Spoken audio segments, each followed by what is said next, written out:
asked to make a video doing some of the sample problems from our mathy assignments this quarter. So here we go. First, we're going to start with the half-life practice problems. And so you have a problem, one of your sample problems that says you have 100 grams of a radioactive isotope and its half-life is 10 years. And then the question is, how much of the isotope will you have left after 10 years? Now, there are technically other ways to do this. I tend to do this by counting half-lives and then dividing in half. But I know there are some half-life formulas. I'm not going to go into them because if I teach you them, then you have to memorize them for the test. Because remember, you don't get a formula chart for the test.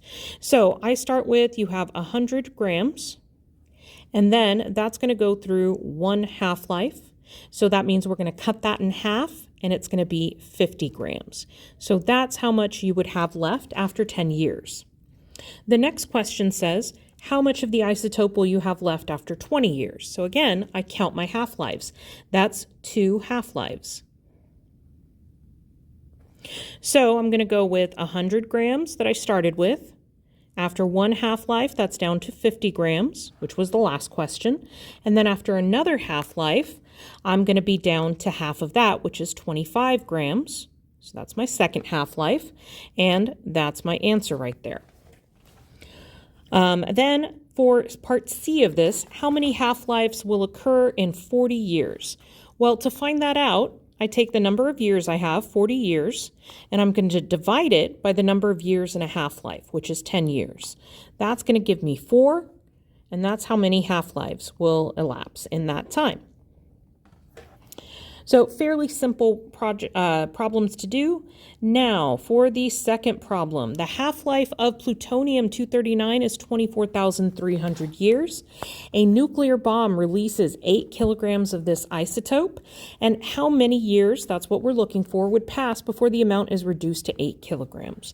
So like I said, I basically count half-lives. So we're starting with 8 kilograms. Half of that, meaning one half-life, would take that down to 4 kilograms.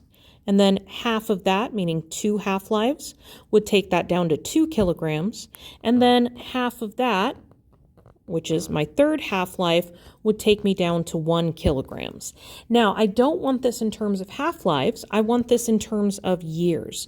So now what I need to do is figure out how many years are there for 3 half-lives. So I'm going to take 3 times 24,300 years. And that's going to tell me how many years I have. All right, so when I do that, we end up getting 72,900 years.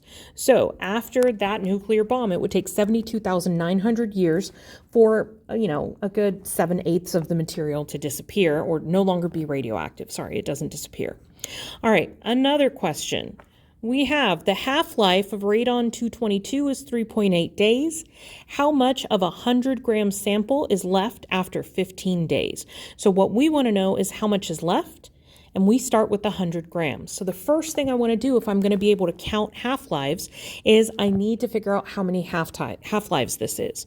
So that's 15.2 days per total divided by 3.8 days per half-life. And that number, when I divide it out, is going to give me, 4. So that's 4 half-lives. And now I need to figure out how much of my 100-gram sample is going to be left. So like I said, count half-lives. I start with 100 grams. After one half-life, I'm going to have 50 grams. After my second half-life, I am going to have 25 grams. After my third half-life, I am going to have 12.5 grams. And then after finally my fourth half-life, I'm going to have 6.25 grams, and that is my final answer. So those were all the sample problems for the half-life practice problems.